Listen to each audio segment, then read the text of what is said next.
हरियाणा में भारतीय जनता पार्टी को लगा बड़ा झटका। अशोक तंवर कांग्रेस में लौटे। घंटे भर पहले भाजपा के लिए मांग रहे थे वोट। दोस्तों, मैं हूं शाहरुख खान और आपका हमारे इस चैनल पर स्वागत है। दोस्तों, हरियाणा की राजनीति में मतदान से ठीक पहले हुए एक बड़े सियासी घटनाक्रम में पूर्व सांसद अशोक तंवर कांग्रेस में वापस लौट आए हैं। उन्होंने लोकसभा में विपक्ष के नेता राहुल गांधी की मौजूदगी में कांग्रेस की सदस्यता ली। अशोक तंवर कांग्रेस में बड़ा नाम थे, लेकिन साल 2019 में उन्होंने विधानसभा चुनाव से ठीक पहले कांग्रेस पार्टी को अलविदा कह दिया था। अशोक तंवर के अचानक पाला बदलने से कांग्रेस पार्टी के साथ ही भाजपा के नेता भी हैरान हैं, क्योंकि दोनों ही दलों में शायद ही किसी को यह उम्मीद थी कि अशोक तंवर एक बार फिर पाला बदल लेंगे। अशोक तंवर ने पाला बदलने से विधानसभा चुनाव में कोई असर पड़ेगा, इससे पहले अशोक तंवर का राजनीति सफर जान लेते हैं। दोस्तों, आगे बढ़ने से पहले आप हमारे YouTube चैनल को सब्सक्राइब करें, साथ ही चैनल को ज्वाइन करके मेंबर भी बने, इससे आप हमको कुछ मदद भी कर सकते हैं। अब बढ़ते हैं अपनी आज की खबर की तरफ। आखिर कौन है अशोक तंवर? अशोक तंवर हरियाणा के झज्जर जिले के चिमनी गांव के रहने वाले हैं। वो दलित समुदाय से आते हैं और कांग्रेस छोड़ने से पहले हरियाणा में पार्टी के प्रमुख चेहरों में शामिल थे। अशोक तंवर को राहुल गांधी के करीबियों में शुमार किया जाता था। राहुल गांधी ने ही उन्हें भारतीय युवा कांग्रेस का राष्ट्रीय अध्यक्ष बनाया था और लोकसभा चुनाव में भी टिकट देकर संसद पहुंचाया था। साल 2014 में अशोक तंवर को हरियाणा कांग्रेस के अध्यक्ष जैसी बड़ी पद की जिम्मेदारी दी गई थी। अशोक तंवर जब तक हरियाणा कांग्रेस के अध्यक्ष पद पर रहे, तब तक उनकी पूर्व मुख्यमंत्री भूपेंद्र सिंह हुड्डा के साथ कभी भी नहीं बनी। अशोक तंवर हरियाणा में एक युवा चेहरे के साथ ही दलित चेहरे के रूप में भी पहचाने जाते थे।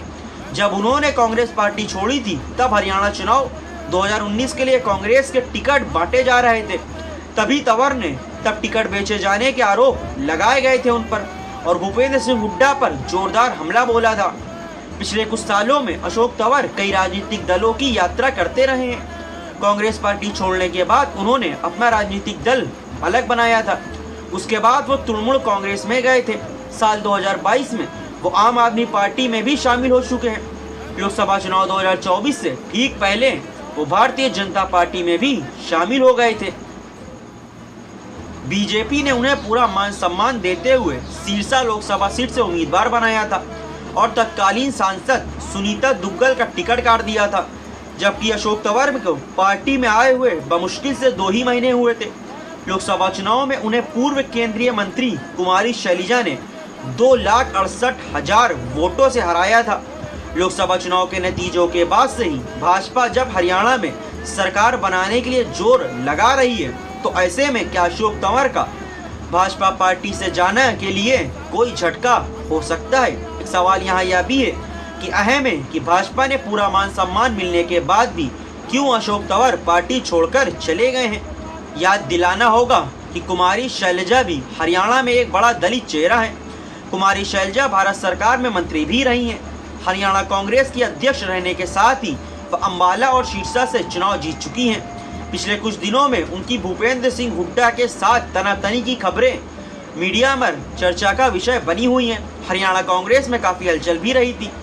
पार्टी के राष्ट्रीय अध्यक्ष मल्लिकार्जुन खड़गे और विपक्ष के नेता राहुल गांधी के समझौते के बाद कुमारी शैलजा ने पिछले कुछ दिनों में कांग्रेस पार्टी के उम्मीदवारों के लिए चुनाव प्रचार शुरू किया है। ऐसा माना जा रहा था कि कुमारी शैलजा की नाराजगी से कांग्रेस को दलित वोटों का नुकसान भी हो सकता है।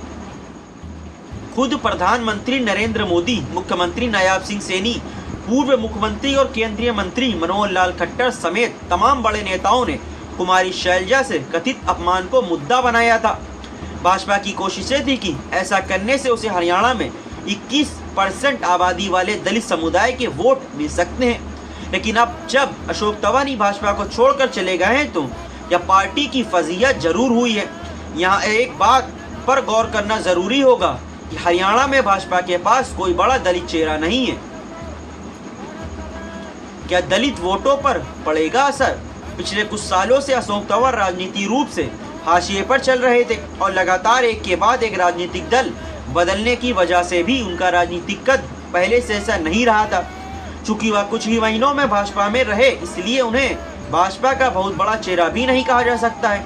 इसलिए अशोक तंवर के कांग्रेस में आने से ऐसा नहीं लगता है कि भाजपा को दलित वोटों के मामले में कोई बड़ा नुकसान होगा, क्योंकि अशोक तंवर का अब वह राजनीतिक कद नहीं दिखाई देता है जैसा कि एक वक्त में कांग्रेस में हुआ करता था।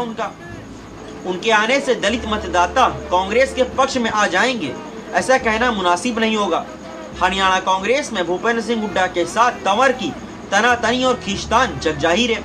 ऐसे में अशोक तंवर कितने दिन तक हरियाणा कांग्रेस में रह पाएंगे, इस सवाल का जवाब भी राजनीतिक विश्लेषक खोज रहे हैं। 5 साल तक हरियाणा कांग्रेस का अध्यक्ष रहने के बाद भी अशोक तंवर कार्यकारिणी तक गठित नहीं कर पाए थे। अब सवाल ये है कि अशोक तंवर को भाजपा क्यों छोड़नी पड़ी?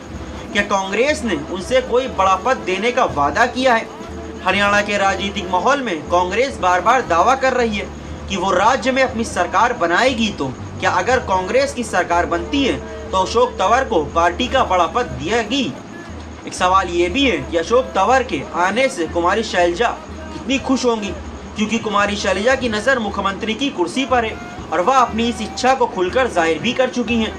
विधानसभा चुनाव में वोटिंग से ठीक पहले अशोक तंवर के बीजेपी छोड़कर कांग्रेस में आने के बाद हरियाणा के राजनीतिक समीकरणों पर बहुत फर्क पड़ेगा, ऐसा तो अभी नहीं कहा जा सकता है। दोस्तों, आपको आज का वीडियो कैसा लगा नीचे कमेंट करके हमें ज़रूर बताएं। और हाँ, ये वीडियो अच्छा लगा तो इस वीडियो को लाइक और शेयर करना ना भूलें।